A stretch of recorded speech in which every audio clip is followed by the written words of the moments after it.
Oras na lang ang iniintay bago formal na magbukas ang botohan para sa presidential election sa Amerika. Pero bago pa yan, ilang kapatid nating PhilAm ang nakaboto na. Pinasilip din sa News 5 ang isa sa mga polling precinct doon. Live mula sa Washington, D.C. Nasa frontline ng balitang yan si Jovi Francisco. Jovi, kumusta na at marami na ba nakapila ngayong oras? Gigi, nandito nga tayo sa Martin Luther King Public Library, isa sa mga polling precincts dito sa Washington, D.C. At malapit lang to sa Chinatown nga nitong lugar na ito. At about an hour before magsimula itong pagbubukas ng botohan dito sa Estados Unidos. So makikita mo wala pa masyadong pila, no? Dito ina-expect na dadaan ng mga tao para sakay ng pagpila sa loob. Pero kung iyong sisilipin, pupuntahan lang natin, kita naman ang preparasyon ng mga COMELEC or voting staffers at officers sa kanila pong inaasahan na pagdagsanga ng mga botante bandang alas 7 ng umaga dito sa Washington, D.C. Pero bago pa man naganap, Jiggy, o bago maganap itong physical voting na ito, ay meron na pong isinagawa na early voting at karamihan sa mga kababayan natin ay ito ang in-avail at narito ang ating report. Sinasabing kahit sa ang sulok ng Amerika, may Pilipino. Sa pinakahuling census, lumalabas na pinakamaraming Filipino-Americans ay nasa California. Sa Los Angeles nga, may lugar na tinaguriang The Historic Filipino Town. Dito matatagpuan ang activity center para sa mga PhilAms. Dito na inabutan ng ilang senior members na nakaboto na via mail. Gaya ng ibang Amerikano, hati rin ang kanilang boto.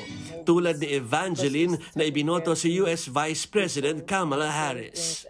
With our culture in the Philippines, I know where to stand. I'm always a Democrat. You are, okay. Yeah, I'm very proud to say. Kay former U.S. President Donald Trump naman ang boto ni Euphemia. May mga good side kasi tsaka bad side, we less evil.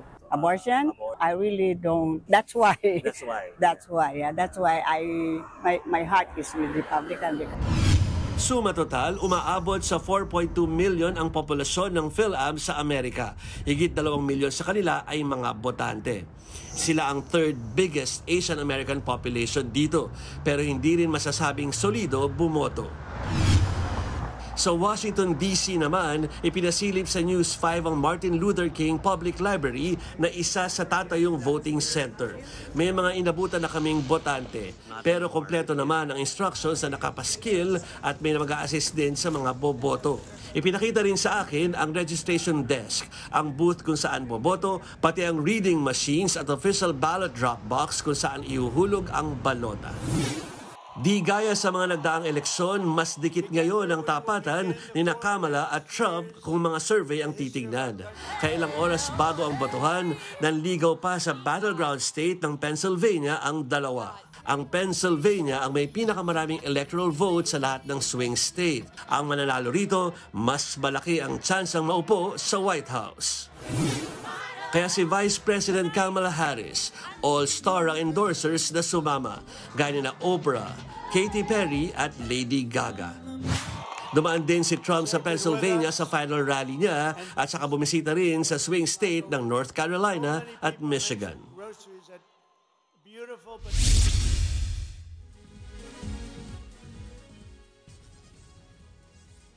At Jiggy, para sa mga sa mga botante dito sa Amerika na hindi na gustong pumila pa doon sa polling precinct, ay pwede naman nilang ihulog na lamang dito sa drop box ng mga balota tulad ng nasa likod ko. Sa ngayon, kahit hindi pa nagsisimula yung para face-to-face o yung physical voting, ay nasa 79 million voters na ang nakaboto para sa halalan na ito. Jiggy. Maraming salamat, Jovi Francisco. Mga kapatid, Jiggy Manikad po, iba na ang may alam at may pakialam sa panahon ngayon. Para sa konkreto, kumpleto at komprehensibong balitaan sa Frontline, mag-follow at mag-subscribe sa social media pages ng News 5.